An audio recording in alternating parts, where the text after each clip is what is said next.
Fala galera, mais um vídeo aqui no canal Boni Esportes. Conto com o seu like aí no vídeo e a sua inscrição aqui no canal, hein?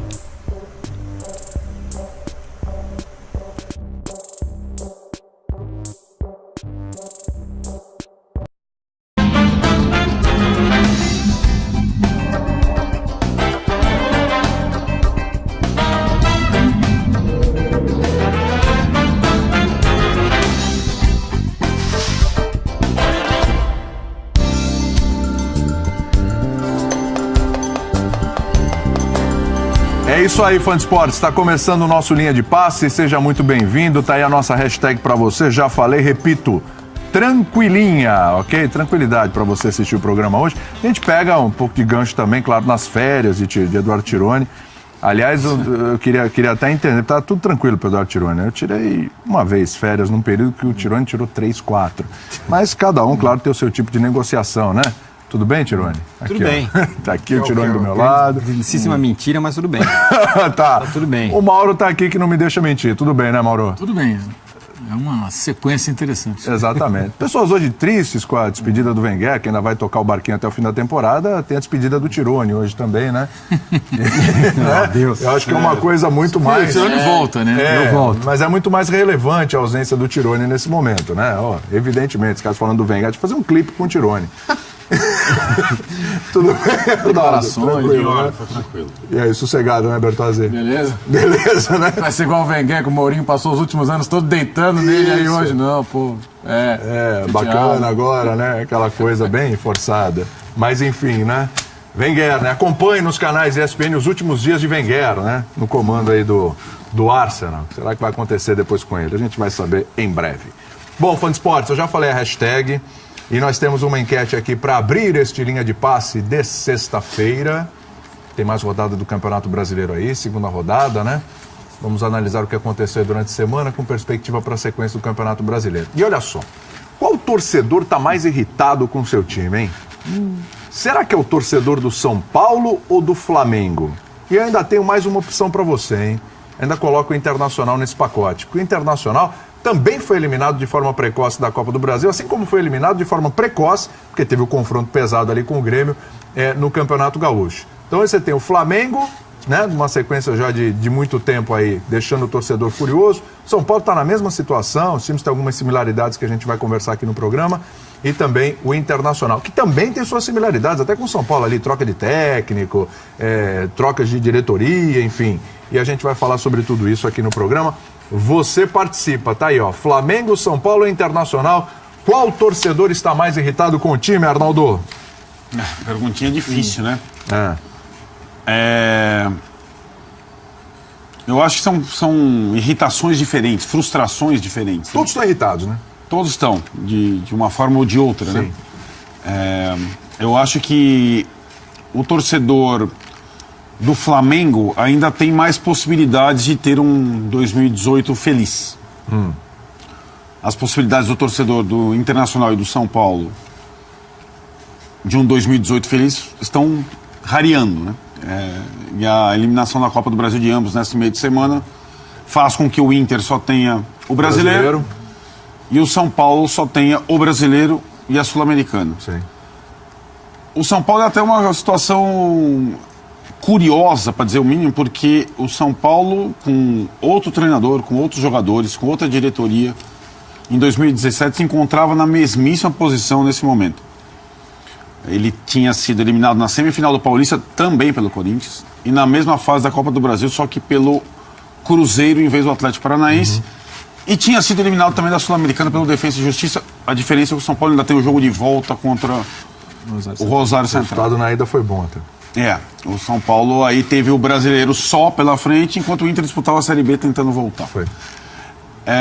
Eu acho que, até falava, a diferença, talvez, substancial do São Paulo de 2018 para 2017 é que, em campo, você percebe que pode haver uma perspectiva de jogos melhores, de dias melhores. Porque as eliminações no Paulista e na Copa do Brasil não foram desastres. Elas foram um pouco desastrosas no ano passado, inclusive minaram o trabalho do Rogério Ceni, que acabou demitido antes do fim do primeiro turno do Brasileiro, né? Dessa vez o São Paulo já trocou de técnico. Dessa vez o São Paulo já mostrou alguma reação no campo sob o comando do Aguirre. E talvez a lição do ano passado da reformulação foi um desastre, seja minimizado esse ano. Já estão falando em dispensa de jogadores, estão falando de Diego Souza, outros jogadores, porque o elenco do São Paulo é muito grande para 2 competições. Essa é uma lista que tem alguns nomes que me surpreendem também. Não existe a lista de dispensa, mas existe a perspectiva de redução do elenco. Isso é inevitável. Agora, esse ciclo só vai se quebrar quando o São Paulo ou ganhar um título, o que não acontece há muito tempo, ou, no mínimo, ir à Libertadores no ano seguinte. Porque quem não disputa a fase de grupos da Libertadores vive esse início de ano muito difícil, sem janelas de respiro no calendário, com decisões em campeonatos diferentes ao mesmo tempo, e o São Paulo já viveu isso em 2017 por não estar na Libertadores e está vivendo isso em 2018. A eliminação na prática para o Atlético, eu acho que talvez seja a coisa mais palpável, a sensação mais palpável do torcedor são paulino constatar que o São Paulo de fato está na fila. A fila para um time grande tem um peso absurdo. A fila faz com que o time grande, em partidas cruciais, num vacilo qualquer, seja eliminado e perca uma chance de sair da fila. A eliminação para o Atlético escancara a fila do São Paulo. A fila do São Paulo de década não é culpa do Aguirre e nem de quem está jogando agora. Porém, esses caras, o treinador e os jogadores, são os responsáveis atuais pela tentativa de tirar o São Paulo da fila. E acho que enquanto o São Paulo não conseguir reagir melhor às sucessivas eliminações, evitando destruição de trabalhos e tudo mais, e começo do zero a cada ano, a cada semestre, não vai sair da fila. Para um time grande sair da fila, é preciso atenção completa em detalhes. Detalhes não estão apenas na escolha do treinador, que é muito importante, na escolha da diretoria, que é muito importante, na escolha dos jogadores, que são os responsáveis por um time jogar bem ou não. Vai muito além. Vai no horário em que seu time joga. Não tem cabimento um time jogar uma partida eliminatória às 7h15 da noite no Morumbi. No preço do ingresso que o seu torcedor vai pagar, não tem cabimento R$50 num jogo às 7h15 no Morumbi. Em todo o contexto, na escala de arbitragem, que o Mauro sempre fala, em tudo. Se você não prestar atenção em todos os detalhes, você não sai da fila. Você não sai da fila. E o São Paulo não presta atenção nos detalhes há muito tempo. O São Paulo entende que, tendo torcida, sendo um clube de massa, tendo poder de investimento, tendo um estádio particular, tendo um centro de treinamento, uma hora vai. Não vai. Não vai. Está provado que não vai. O São Paulo só não foi rebaixado ano passado porque prestou atenção nos detalhes para não ser rebaixado. Chegou ao preço ideal do ingresso, encheu o estádio todas as partidas, teve respaldo o time e o treinador, na época o Dorival Júnior, para a reação, senão o São Paulo caía. Então, esse tipo de atenção, de concentração nos detalhes, é necessário para que um time saia da fila. O São Paulo está na fila. Se o torcedor não se ligou, caiu a ficha completamente depois do jogo com o Atlético Paranaense.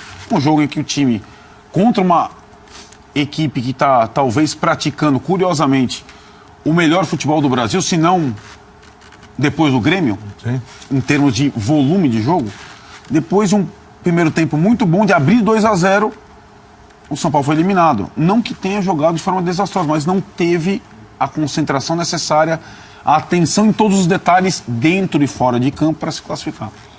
Então, mais uma oportunidade perdida. Restam 2 na temporada. Acho muito difícil, pela concorrência, o São Paulo ser campeão brasileiro. Acho que o título da Sul-Americana não refresca, nem sai da fila.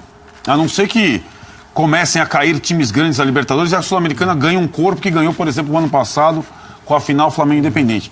O título da Sul-Americana não faz um time sair da fila, é o título menor do futebol entre os clubes brasileiros hoje.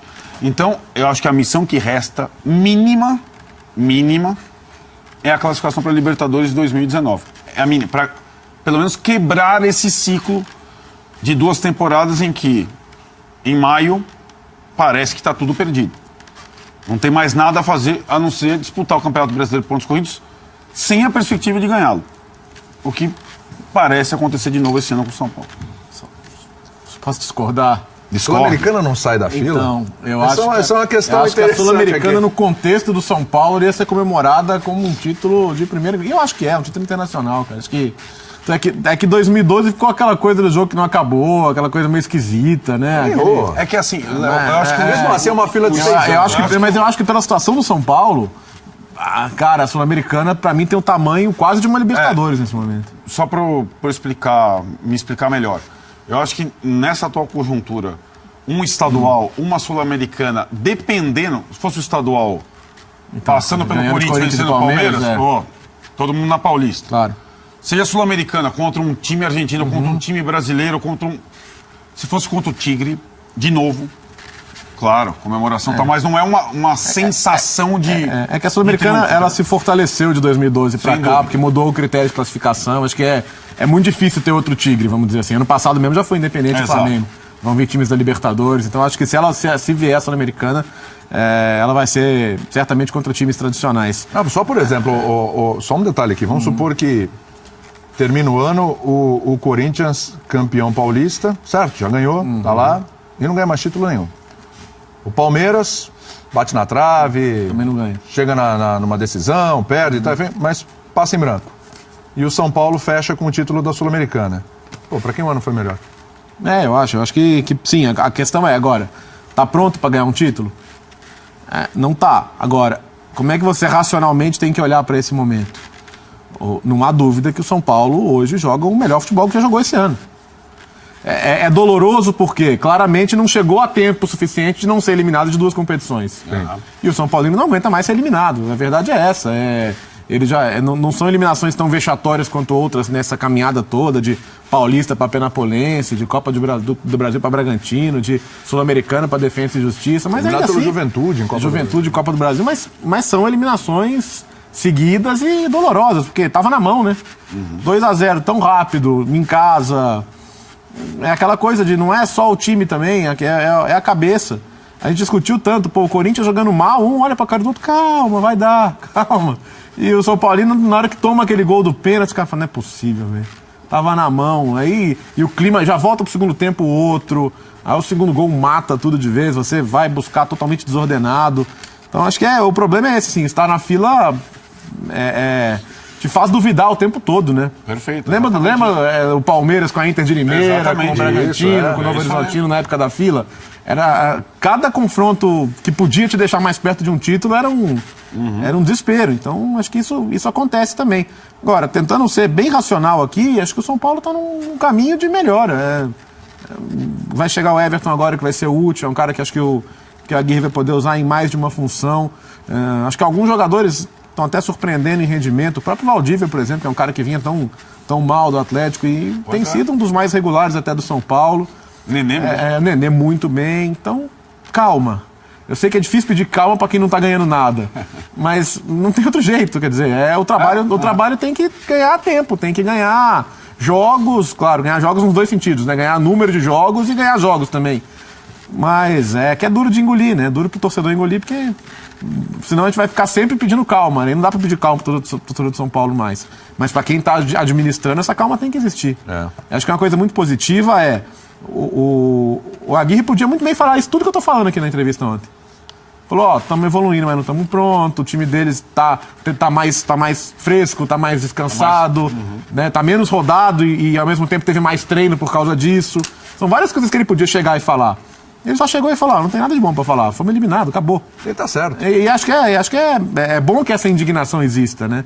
Mostra que é um cara sério, que não tá feliz de perder, não veio para perder.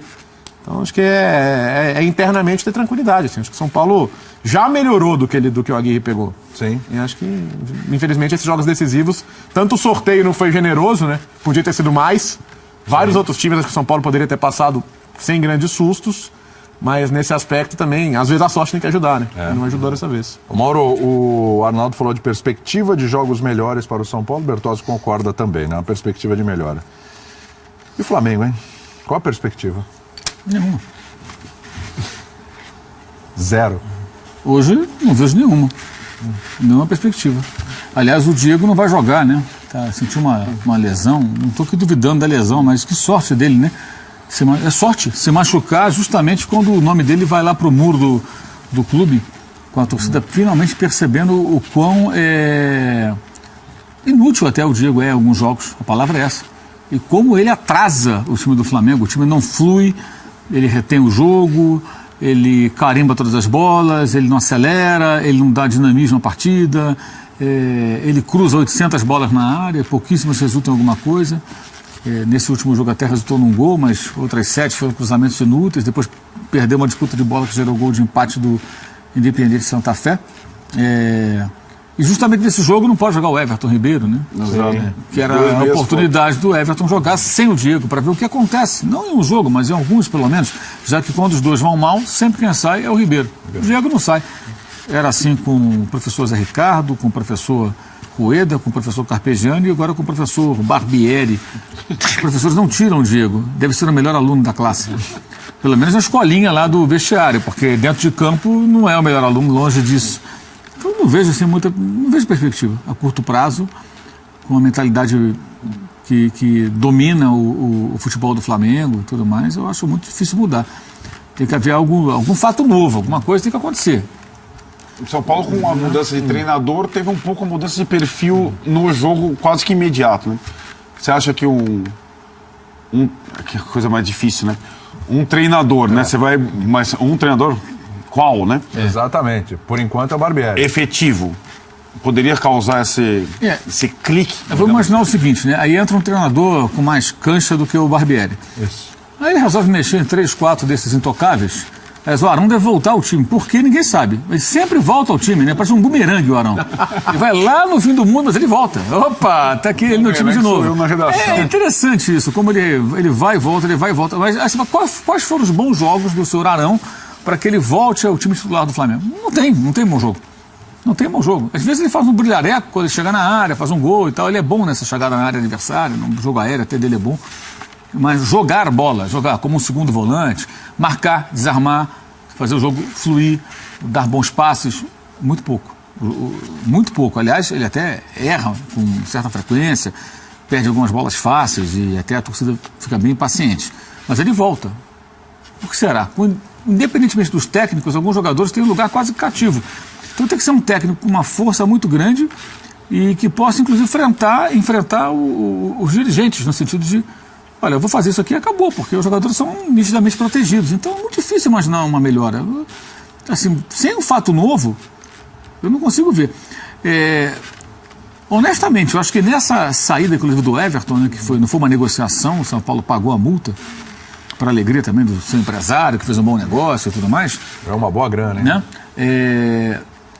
Eu acho que era uma boa oportunidade se o Flamengo tivesse uma gestão de futebol um pouco mais, digamos assim, madura, inteligente, astuta, para pegar uns 3 ou 4 ali e negociar também. Não é mandar embora, botar no olho da rua, não, negociar. Fazer negócio. Fazer negócio. O clube tal manda esse, traz aquele, troca, vende esse, empresta o outro, sabe? Tem ali alguns jogadores que até para ele seria bom. Então você quebra também aquela panela e mostra que ninguém é intocável. Mas para mostrar que ninguém é intocável, alguns jogadores de lugar cativo têm que perder a vez em alguns momentos. Estão jogando mal, sai do time. Ninguém ali é Zico, cara. Ninguém é Júnior, ninguém é Zizinho, sabe? Dida. Longe disso, ninguém chega nem perto. Então são jogadores, e até alguns veteranos, isso que eu acho mais impressionante. Como o ambiente do elenco do Flamengo parece que ele vai cooptando até veteranos que retornam. Parece ser o caso do Juan, que até já deu algumas entrevistas saindo de alguns jogos insatisfeito, assim, um tanto quanto indignado, mas em outros momentos parece que compõe. E a entrevista do Júlio César, na antevéspera do jogo de despedida, esse sábado, contra o América Mineiro. O Júlio César defendeu o Diego, disse que é uma tempestade em um copo d'água. Aí a gente pode pensar assim, quando começou essa tempestade? Talvez tenha começado em 2015, o Flamengo contratou o Guerreiro e mostrou para o mercado o seguinte, ó, eu acordei, eu parei de ficar só pagando dívida, agora eu vou começar a me mexer. Vou começar a buscar jogadores e montar um time. Naquele mesmo ano, o Vasco foi rebaixado, mas eliminou o Flamengo do Estadual e da Copa do Brasil. No ano seguinte, eliminou de novo. Antes de 2014, o Flamengo tomou de 4-1 do Atlético, foi eliminado da Copa do Brasil numa derrota histórica. Aí teve eliminação para o Ceará, para o Fortaleza na Copa do Brasil, derrota antes para o Confiança, dessa mesma edição da Copa do Brasil. Teve aquela eliminação, acho que Palestina, Sul-Americana, aí teve Libertadores, fase de grupo, o time caindo. Lá atrás teve Leão também, mas deixa para lá, isso aí foi mais tempo. Foi 2014 também, né? Mesmo ano do Atlético, dos 4-1. Aí teve fracasso no Brasileiro, primeiro turno, terminando 18 pontos atrás do Corinthians. O Corinthians não era favorito a nada, o Flamengo era um dos favoritos ao título. Final do primeiro turno, o Flamengo 18 pontos atrás do Corinthians. Chegou a 2 finais, perdeu uma porque não tinha goleiro, num exemplo claro de falta de planejamento. E perdeu uma última, tudo bem, contra o Independente, até foi uma disputa mais, digamos, o Diego se machucou, o Diego Alves e tal, acontece e tal. Mas com a molecada se destacando na carreira final, né? Não então, assim, são vários fracassos num momento em que já havia investimento. Já não era mais a época de pagar conta, de pagar DARF, essas coisas, né? Aí o Júlio César estava lá em Portugal, que diz que acompanhava o Flamengo, ficava torcendo lá no computador, na televisão, sei lá onde, fala que era tempestade de copo d'água. É decepcionante, né? Você vê o Júlio César, um cara com o tamanho que tem, já foi o melhor goleiro do mundo, goleiro de seleção brasileira, goleiro campeão europeu pela Inter, goleiro que salvou o Flamengo de rebaixamentos, que a torcida tem por ele, um apreço imenso, né? Acho justíssima homenagem a ele voltar ao clube, sempre disse isso. Reforçar esse discurso, né? De saída. Poderia falar alguma coisa como, por exemplo, realmente a torcida está cansada porque quando eu jogava aqui já era difícil, brigava para não cair, mas o clube estava uma grande bagunça. Hoje não é uma bagunça, mas não ganha campeonato, eliminado pelo Botafogo, no Carioca, pelo Fluminense, na Taça Rio. Não consegue vencer seus jogos na Libertadores jogando no Rio de Janeiro. A torcida vem aqui, faz uma festa no Maracanã, no dia seguinte não consegue ganhar do Santa Fé. O torcedor tem as suas razões e tudo e tal. Ele poderia falar alguma coisa nessa direção, nesse caminho, né? Mas não. Prefere fazer um discurso media training do Diego. Então você percebe que o ambiente é tão contaminado, ele é tão banana, ele é tão acomodado, é tão preguiçoso, que até jogadores que têm espírito vencedor tiveram, pelo menos, ao longo de suas trajetórias, falo do Juan e falo também do Júlio César, parece que foram cooptados por esse ambiente e repetem o mesmo discurso, a mesma mesmice, que só uma criança ou um cara muito ingênuo engole uma conversa dessa. Porque não dá. Porque o que acontece no Flamengo, até o caso do São Paulo também. São Paulo, eliminado ano passado, Copa do Brasil, Sul-Americana, briga para não cair. Aí contrata jogador, traz os ídolos do passado voltando. Rogério, Raí, não sei quem, Lugano, Ricardo Rocha, nem acho que entra nessa turma, mas tá lá também. Aí vai se classificar, finalmente vai levar melhor contra o Corinthians, toma um gol no final. Paciência, aconteceu e tal. Aí vai jogar contra o Atlético Paranaense. Mas o Atlético é um time. Pô, gente, o que o Atlético Paranaense fez até agora? 2, 3 jogos interessantes. Isso. Bacana, legal, mas peraí, tava 2-0. Exato. Aí o São Paulo toma 2-2. Não, mas acontece, né? Acontece. Isso aí é se acostumar com a mediocridade para baixo. É uma tolerância ao fracasso, que os dois clubes parece que estão convivendo com isso numa passividade que para os rivais é ótimo. É ótimo, devem achar maravilhoso. Os corintianos devem adorar, os palmeirenses, os tricolores gostam, os vascaínos, os botafoguenses, os santistas, porque é legal pro rival do São Paulo e do Flamengo ver os dois assim, abraçam o fracasso e se lamenta. Uma tempestade em um copo d'água, não, mas o time está melhorando. Mas o outro agora vai. Gente, tem que ter um pouco de indignação. Não adianta, quando você é eliminado, perde, você não vai conseguir voltar no tempo. Mas se você não aceitar a derrota, se você ficar incomodado com aquilo, você já tem pelo menos um passo no caminho da recuperação. Porque você não vai sossegar enquanto não encontrar uma solução. E é curioso que são dois clubes, cada um à sua maneira, que se contentam com um pouco. Qualquer progressozinho ali que acontece, tá bom. Perde a tempestade de copo d'água. Atrás, repare até a semelhança. O São Paulo tem ídolos do passado na direção. O Flamengo tem ídolos do passado no elenco. E todos se conformam com isso.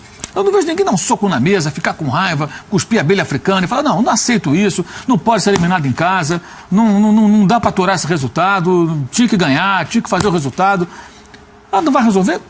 Não sei se vai resolver. A passividade, até eu comentei hoje com um colega, até pus na rede social, existem algumas teses que parecem para mim o manual do escoteiro mirim. Quem lê o gibi, né? Eu tinha isso. do Guinho, Zezinho, Luizinho, toda vez que o Pato Donald fazia uma bobagem, né, os sobrinhos pegavam o manual do Escoteiro Mirim e tinha solução para tudo ali. Existem algumas teses no futebol que assim, as pessoas apresentam a solução para tudo. Não, planejamento, faz assim, faz... Não funciona assim, gente. Isso é teoria. Na prática, você tem que ter pessoas com capacidade de mudar a direção de acordo com os acontecimentos. E às vezes tem que ter indignação, tem que ter nojo da derrota, do fracasso, altivez, sabe, inconformismo mesmo, trabalhar dia e noite com raiva porque a coisa não funcionou. Você pega, vamos pegar um exemplo, o Vitorioso Guardiola. Pega os livros que contam a trajetória dele. O cara não dorme quando perde. Quando ele monta uma estratégia que não funciona, ele fica uma semana ruminando aquilo. Ele não aceita perder. O antagonista dele, o Mourinho, não é diferente. Perde, ele agride a imprensa, ele briga com todo mundo, mas você percebe que ele está espumando. Times grandes não podem ter esse comportamento. Não podem ter pessoas com esse comportamento. No elenco e fora dele. Tem que ter indignação, tem que querer vencer. Ah, mas só um vai ganhar. Eu sei que só um vai ganhar. Mas enquanto você está mal, você não pode aceitar isso. Isso é pensamento pequeno, de time pequeno, time médio. São Paulo e Flamengo não são times pequenos nem médios, são times muito grandes, então eles têm que ter outra postura. Me impressiona isso. Outra coisa que me chama a atenção, outra coisa curiosa entre os dois, a transferência do Everton do Flamengo para o São Paulo. Eu vejo algumas pessoas tratando a contratação como se fosse um jogador extraordinário. Everton é um bom jogador, será útil ao São Paulo, vai ajudar o São Paulo, não tem a menor dúvida disso. É uma baixa para o Flamengo, mas é o Everton, gente. É só o Everton. Não estamos falando de jogador que vai revolucionar o time do São Paulo, como não revolucionava do Flamengo. O Flamengo tinha um Everton esse tempo todo e tinha todos esses problemas que a gente enumerou aqui. Então não é ele que vai resolver. Os dois se assemelham na máquina de moer os jogadores. Isso, também. O jogador é técnico e falta o principal, falta um espírito que esses clubes tiverem em outros momentos. Que é de você. Isso é fundamental. Você não pode aceitar, você não pode... Quando eu falo não pode aceitar, não é você sair brigando com todo mundo, dar porrada em não sei quem, tal, não é isso. É você ficar inquieto e internamente até tentar buscar alguma solução. E para a torcida, você se desculpar até. Falar, não concordamos com isso, não aceitamos. Ontem, por exemplo, o que eu esperaria de um São Paulo eliminado como foi ontem? Nada contra o Atlético Paranaense. Eu só acho que o Atlético Paranaense é um time interessante, que ainda não mostrou nada que você possa achar. Chegar na 15ª rodada do Brasileiro, líder com, sei lá, quantos pontos de frente, que foi o Corinthians no ano passado, e jogando desse jeito que joga, você fala, pô, mas esse time... Ele consegue jogar esse futebol, uma proposta ousada, e ele é competitivo e está botando todo mundo do bolso. Aí é outra conversa. Ainda não aconteceu isso. Né? Digamos até a Copa do Mundo, são 12 rodadas. Sim, sim. Então, se chegar na parada da Copa, o Atlético Paranaense estiver nessa posição, por enquanto ainda não é isso, gente. Sim. Aí o São Paulo é eliminado, ganha de 2-0, toma 2-2, parece que é um resultado aceitável. Eu acho que do ponto de vista São Paulino, não deveria ser. Lembrando que o São Paulo ainda contratou Trellis, Diego Souza e Jean. Os três, nenhum dos três é titular. E o Everton, que é o mais claro, nem jogou ainda. Sim. Que pode se questionar também a política de contratações. Evidente. Que é muito esquisita. Então são dois clubes que estão de braços dados com fracasso e convivendo muito bem com isso. E não sei como se explica e me impressiona como a tolerância a esse comportamento e essas reações... digamos, muito media training, né? Sim. Diante desse tipo de situação. O Diego Souza está para o São Paulo, assim como o Diego está para o Flamengo, Tironi? O Diego Souza teve menos tempo, né? De mostrar alguma coisa no São Paulo. Já pode ser negociado aí com o Vasco, o que me parece um absurdo, com a grana que o São Paulo gastou para trazer o Diego Souza. Não está rendendo, mas, cara, o cara chegou há 2 meses aqui. Tá fora de forma, enfim, ele foi muito pouco testado. Quantos jogos jogou o Diego Souza? 7 jogos? 8, sei lá. Mas pelo investimento que se fez no Diego Souza e pelo que se espera do Diego Souza, é muito pouco, ainda às vezes tá fora de forma, vai para reserva, não é jogador para chegar. Tudo bem que eu acho que o Diego Souza foi superestimado. Entendo isso, mas se a gente for, no caso das contratações do São Paulo, avaliar a contratação pelo valor, então o Jean devia estar na seleção brasileira, né? O São Paulo contratou um goleiro para ser reserva. Não, mas pela expectativa também, né, Tironi? Era para ser titular, não conseguiu também o Jean. E o Diego Souza, a expectativa acho que era exagerada sobre um jogador que já tem 30 e tantos anos, que ao longo da carreira ficou no máximo 1 ano em cada clube que passou, então Eu achava a expectativa um pouco exagerada. Acho um absurdo você abrir mão do Diego Souza agora pela grana que pagou e ainda agora pode ceder ao Vasco pagando uma parte do salário. A negociação está em andamento. Está em andamento. Ela é real. A quantidade de dinheiro que o São Paulo gastou nos últimos tempos, inclusive para pagar a multa do Everton e trazer o Everton, é estranho não ser cobrado que um time desse não ganhe título. Gastou, sei lá, quantos milhões para trazer X jogadores. Acho que em valor de contratação, sem contar outros fatores, luva e tal, nem gastou mais que o São Paulo. Pois é. Esse ano. É claro que, assim, o São Paulo, na fila, você vai fazendo as maiores loucuras para fazer. Aliás, tem uma frase muito boa que uma vez o Bebeto de Freitas, falecido há pouco tempo, quando ele era presidente do Flamengo, eu estava almoçando com ele. Do Botafogo. Estava almoçando com ele um dia e ele falou: rapaz, quando você está no desespero e você sai na rua e o torcedor fala, pelo amor de Deus, contrata alguém, você faz qualquer coisa. Você gasta, você enlouquece. É uma coisa muito louca quando você precisa que o time ganhe alguma coisa. Você vai fazendo loucura, o que é um absurdo. Mas, de qualquer forma, parece isso que o São Paulo vai fazendo. Ele custa quanto? Vou lá e contrato, porque eu preciso sair dessa situação. Acho que tem nisso que o Mauro falou, uma pequena diferença entre os dois times. Eu acho que o São Paulo e o elenco do São Paulo e o técnico atual do São Paulo não estão na fase do conformismo, de indolência que a gente percebe no time do Flamengo, da fase do tanto faz. Eu acho que o elenco do São Paulo está mais uma fase derrotada e mais impotente em alguns momentos do que exatamente de não sentindo a pressão de, não, tudo bem, perdemos aqui, amanhã a gente ganha. Pelo menos algum dos jogadores me parece isso. E o time em campo demonstra isso. A torcida do São Paulo ontem podia reclamar que o time jogou mal, que o time deu mole em alguns momentos, nem acho que foi o caso, acho até que jogou direito. Mas não dá para ouvir o grito queremos raça ontem. Time amarelão. Time amarelão, essas coisas. Eu acho que assim, o peso da fila, como disse o Arnaldo, ontem foi grande. O jogo está 2-0 para o São Paulo, vira um pênalti do jeito que foi, bola batendo na mão, no carrinho e tudo mais. 2-1, vira o jogo, muda o jogo. O São Paulo emocionalmente se abala, volta para o segundo tempo daquele jeito, toma um sufoco louco, e aí 2-2, aí complicou. Ainda quase teve chance de fazer 3-2 algumas vezes, de tomar também. Então eu acho que o elenco do São Paulo, e sobretudo o Aguirre, pela coletiva que ele deu ontem, não acho que o São Paulo está na fase do tanto faz. Até porque não dá para estar na fase do tanto faz com o time na fila. Eu acho que está na fase de uma impotência e de uma fila pesando nas costas que atrapalha muito o time do São Paulo. Eu acho que o Flamengo é diferente. O Flamengo, sim, me parece um tanto faz mesmo. Terça-feira os caras foram lá treinar no Maracanã, treino aberto, 50 mil caras lá. Se chega na quarta-feira, esses caras não falam, olha o time que a gente joga, olha a loucura que é esse time, quanta gente ama esse negócio.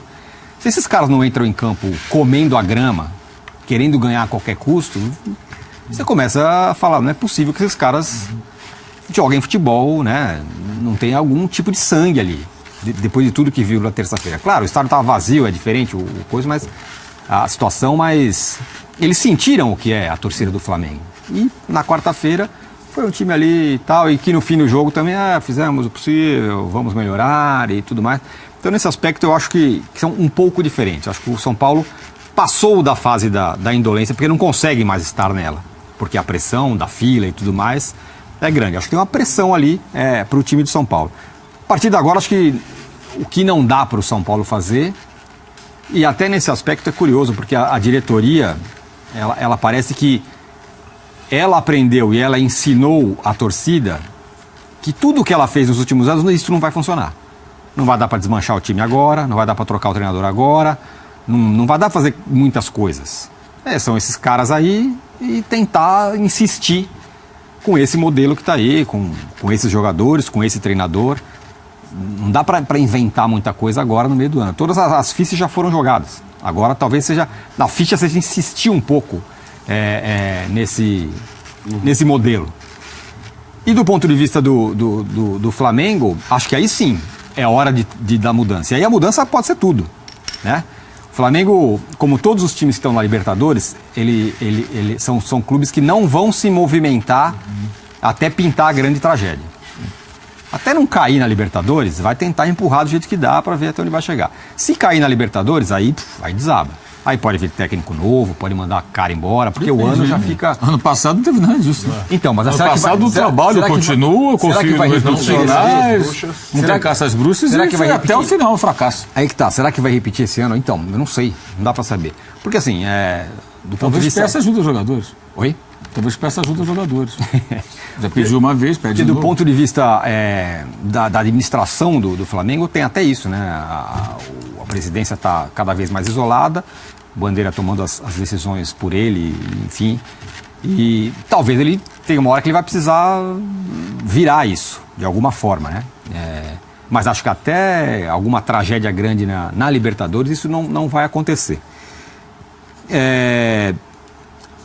E uma outra coisa que é... Você fez Fiz uma pequena lista. Tá lembrando uma outra coisa que companheiro nosso aqui, né? Tem uma outra coisa que envolve os 3 times. São Paulo, Flamengo e Internacional. E o Flamengo tá diferente dos outros nesse aspecto. Os rivais locais do Flamengo, embora o Botafogo tenha eliminado o Flamengo, tenha sido campeão estadual, eles parecem que ainda não são clubes que vão ser campeão brasileiro, ou ser tal, e que não vão ter um título tão grande a ponto de incomodar o Flamengo. E Inter e São Paulo já vivem outra situação. O Grêmio ganha tudo, é campeão da Libertadores, tal, o que aumenta a pressão para cima do Inter. E o São Paulo tem 2 rivais, o Palmeiras, que contrata todo mundo e tem alguma chance de ganhar algum título esse ano, e o Corinthians, que, cara, é o Corinthians, né? O Corinthians ganha todo ano. Acabou de ganhar o Campeonato Paulista, eliminou o São Paulo, tá indo bem na Libertadores, enfim, essa é uma pressão extra para cima do São Paulo, que o São Paulo e o Inter têm, e o Flamengo tem um pouco menos. É diferente assim. É diferente. É diferente. Eu tava olhando só para colocar o Inter na história, né? Foi muito decepcionante contra o Vitória. Acho que a gente não ameaçou, mereceu sair. Talvez merecesse sair até no tempo normal. Até peguei a tabelinha do Arnaldo para colar aqui a sequência do Inter. Palmeiras, pesada, hein? Pesada. Palmeiras, Cruzeiro, Flamengo, Grêmio, Chapecoense e Corinthians. Rapaz. Só isso. Quer dizer, tem até um Grenal nesse meio na arena do Grêmio. Rodada. Então é uma sequência teste, assim. Acho que o Inter defendeu a continuidade do trabalho. Acho que é interessante que seja assim. Reconstrução. Mas aí o caso do Inter, até para retomar a enquete, né? Não é só o Inter voltando da Série B e sofrendo, é o Inter voltando da Série B e sofrendo com o Grêmio rindo de orelha a orelha, né? O Grêmio jogando bem e ganhando. Não adianta achar, porque assim, se fosse o Inter voltando da Série B assim e tal, e o Grêmio ali, mais ou menos, meio de tabela, era uma coisa. Eu acho que Esse cenário é terrível, porque não tem calma, não tem paz, né? Já saiu no estadual para eles. Eu acho que esse paralelo que vocês fazem com os rivais é interessante, talvez coloque, e aí a gente vai vendo a resposta na enquete em Pia Fã do Esporte, talvez o Inter, o Colorado e o São Paulo indo mais na sofrência e o flamenguista e o rubro-negro mais na revolta. Essa acho que é a diferença de... Porque, de fato, eu vejo essa situação. O fato do rival ou dos rivais serem melhores, evidentemente, dá uma sensação, de fato, de uma certa impotência. O Inter muito nesses 2 anos, né? Últimos. Sim. O São Paulo muito nesses 2 anos últimos. Sim. Enquanto os rivais disputando títulos de Libertadores, o São Paulo lutando para não cair. E o Flamengo, evidentemente... É o time que deveria estar em melhores condições do Rio. Nenhuma discussão. Não tem nem comparação. Sim, é uma distância muito grande. E, de fato, ele não consegue se impor. Né? Tem uma discussão até no jogo. Assim, quero dizer o seguinte, o Vasco, o Fluminense e o Botafogo, não é que um deles esteja jogando pra caramba, mesmo com orçamento limitado. Mesmo que o Botafogo tenha sido campeão estadual, ok, mas né, não é um time que você fala, putz, esses caras... Não é o Botafogo do Jair Ventura. Por exemplo, ainda, né? Sim. Pode até virar a ser um time muito aguerrido e que ganhe pontos e tal, mas não é isso, né, que está acontecendo. O Vasco tomou uma cacetada ontem de 4-0. O Fluminense está sofrendo com falta de grana, tudo, com um time muito modesto. Ontem eu recebi uma quantidade enorme de mensagens na rede social de rubro-negros felizes, né? Como eles sabem que eu torço pelo Flamengo e torço pelo Racing, eles já imaginaram, o Mauro está feliz. Então tiveram a oportunidade rara de saborear um 4-0 do Vasco. que é algo que o Flamengo não consegue, uma vitória acachapante sobre não só o Vasco, qualquer um dos 3 rivais, há muito tempo. Todos os clássicos são disputados, são difíceis, e vira e mexe, o Flamengo toma uma tabancada. Tomou do Fluminense. Tomou do Fluminense de 4-0. Sim. Time de reserva não importa. Tomou de 4-0, foi eliminado pelo Botafogo, não conseguiu derrotar o Fluminense na semifinal do Taça Rio. E lembrei há pouco, as eliminações seguidas para o Vasco em Carioca, Copa do Brasil e Carioca. O Vasco em Série B. O Vasco num período em que ele foi parar na segunda divisão. Eu acho que esse paralelo, no caso específico do Flamengo, pela dificuldade dos 3 rivais locais e pelo momento econômico / administrativo / financeiro do Flamengo, eu acho que eles não podem ser parâmetro. O parâmetro tem que ser os times de outros estados. Certo. Enquanto o Flamengo olhar para os rivais e se contentar em eventualmente, né? Porque, coitado, Botafogo, Fluminense e Vasco estão na situação que o Flamengo estava há alguns anos. Então você fez todo esse esforço para melhorar a sua situação. É mais ou menos o seguinte: a Juventus domina o futebol italiano. Ela fala, não, tá bom, eu ganho aqui, tá tudo bem. Não, o que a Juventus quer? Ela quer ser campeã da Europa. Mas foi eliminada agora pelo Real Madrid. Revolta. Aliás, tomou uma garfada daquele juiz lá, aquele inglês. Mas, enfim, eles não se contentam com isso. É uma obsessão do clube. Eu sou o maior da Itália, eu tenho que ser o maior da Europa. Eu não me contento em ser o maior do meu país. Eu quero mais do que isso. Até o Paris Saint-Germain. Você ganha do Milan, ganha da Inter, você ganha da Roma. Não importa. Aqui eu quero mais do que isso. Então, guardadas as devidas proporções, o objetivo do Flamengo tinha que ser o quê? Já que os meus rivais não me apresentam o desafio por culpa deles mesmos, como a culpa do Milan, a culpa da Inter, a culpa dos demais. Especialmente esses dois, né? No caso italiano. Como eles não conseguem oferecer resistência, é o Napoli que vem brigar comigo, no caso da Itália, eu vou brigar lá fora. O Flamengo tem que ser a mesma coisa. Porque os 3, até que o Vasco se recupere, o Botafogo, o Fluminense, e aí tem uma briga mais igual. E a diferença é muito grande de faturamento. Né? O Flamengo tem um potencial de arrecadação muito maior do que os 3, especialmente Botafogo e Fluminense. E aí o Flamengo não pode olhar para os 3 como o paralelo. Isso aí é abraçar a acomodação. Isso aí é o discurso que, ano passado, quando o Flamengo não vinha bem no Brasileiro, vira e mexe, alguém fala, não, mas ganhamos o Carioca. Muito bom. Nossa, ganharam o Carioca. Legal. Deve ter uma fila. O Botafogo também, ganhou né? o Carioca agora também, o Botafogo com recursos mínimos. A gente tá falando de fila no São Paulo, tem uma filinha também no Flamengo, né? De um título pesado. 2013 em Copa do Brasil e depois... Ganhou um título. Nós temos que a fila seja tão grande. Ganhou uma Copa do Brasil em 2013, mas não é tanto tempo assim. Né? O Palmeiras estava chorando aí que não ganhava 22 anos o brasileiro e tal, que também era um exagero, porque ganhou a Copa do Brasil em 12, ganhou em 15, enfim. Mas acho que a questão não é em questão de fila ou não, é a realidade. Em 2013 não tinha dinheiro, ganhou a Copa do Brasil. A partir de 15 começou a investir. Aumentou em 16, subiu em 17, continua em 18. Se você tem mais recursos, tem mais estrutura, tem mais dinheiro, você tem que dominar o futebol local, porque está muito à frente dos seus rivais. É obrigação, porque eles não têm as suas armas. Os caras lutam com espada, com faca, com porrete, e você com metralhadora. Que briga é essa? Aí os caras ganham com espada, com porrete, com faca, e você com a metralhadora trava na hora, não sabe manusear, perde as balas, e aí o cara vai lá e corta a tua cabeça. Atira no pé. Isso aí é a especialidade da casa. Né? É mais ou menos isso que acontece. Mas acho que o paralelo não pode ser esse. O paralelo do Flamengo tem que ser o Corinthians, tem que ser o Palmeiras, o São Paulo seria num outro momento, tem que ser o Cruzeiro, o Grêmio, o Inter num outro momento seria também, e o Vasco, Botafogo e o Fluminense quando eles voltarem a brigar lá em cima, o que eles não conseguem hoje.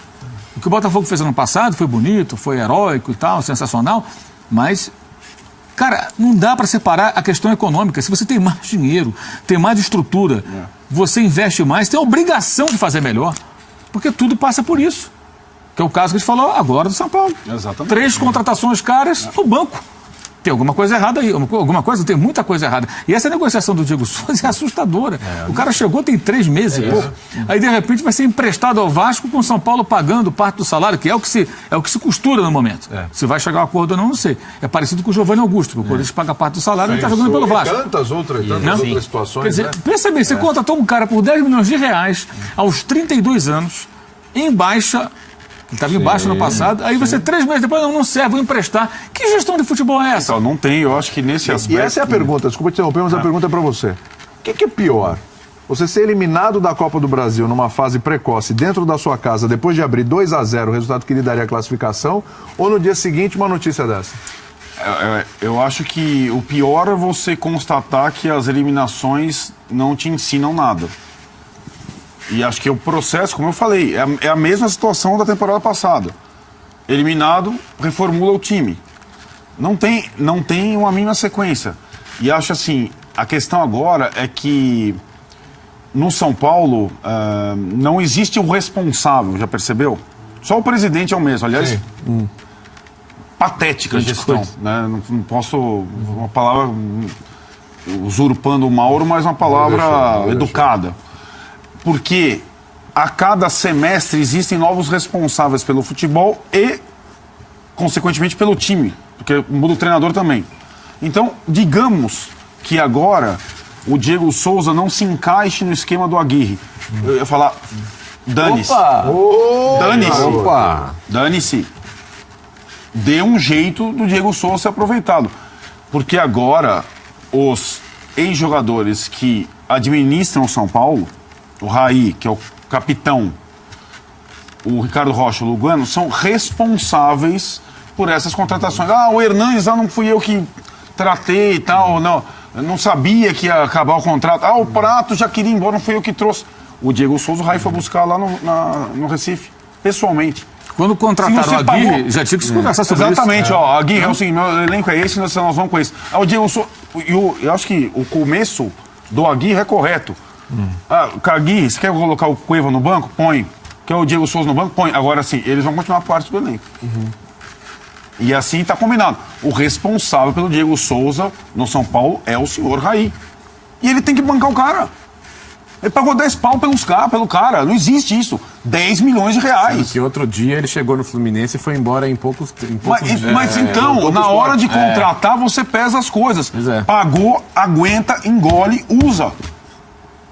No banco, na volância de gandula, de cortador de grama do Morumbi, mas usa o cara, meu. É ridículo essa situação, é patético. Né? Não existe isso. Então é necessário que eles engulam todos esses jogadores.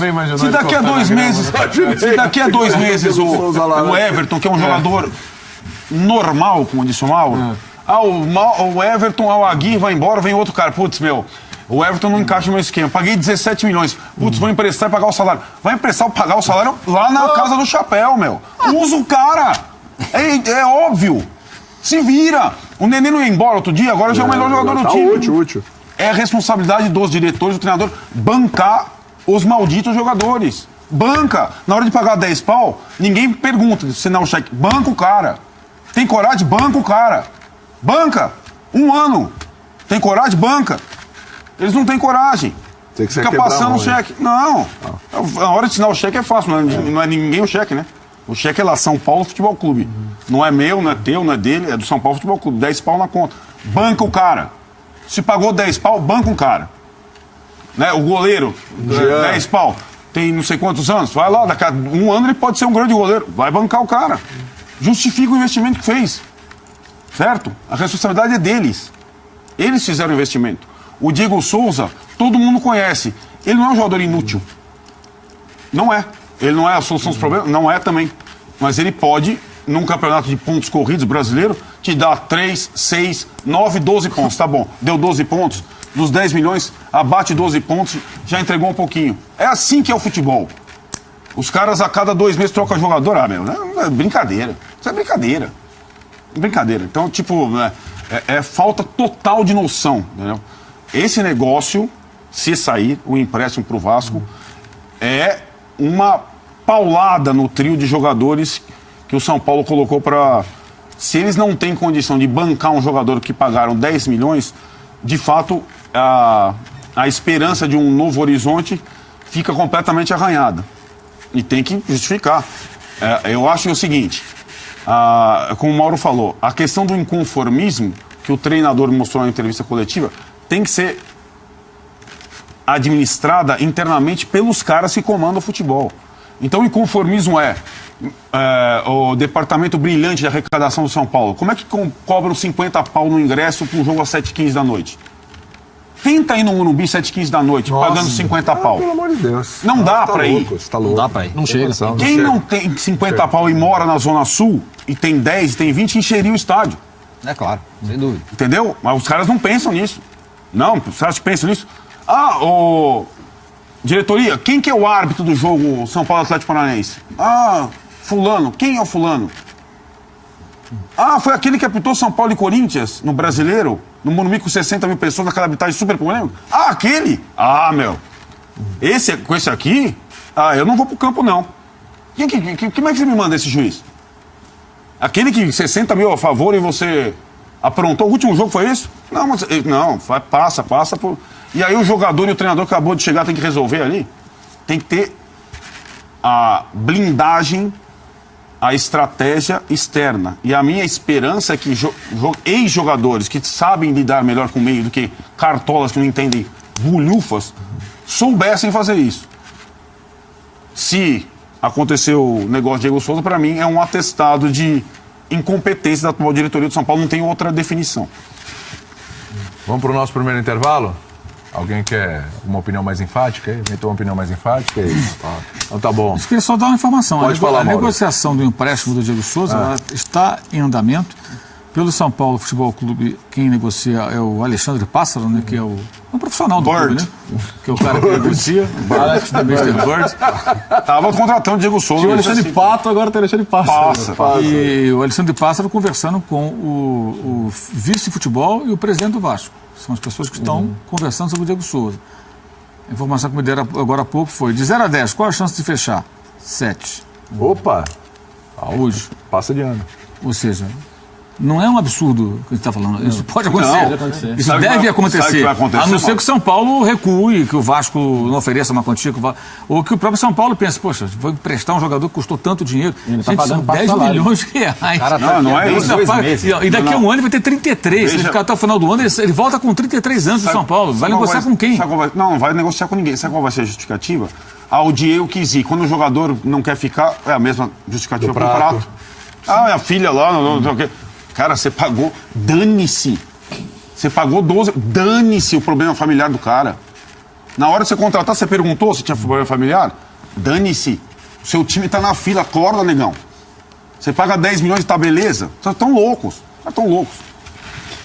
Muito bem, fã de esportes. A gente vai para o nosso primeiro intervalo. Daqui a pouco tem os gols nacionais e internacionais e vamos falar de Corinthians e Palmeiras, hein?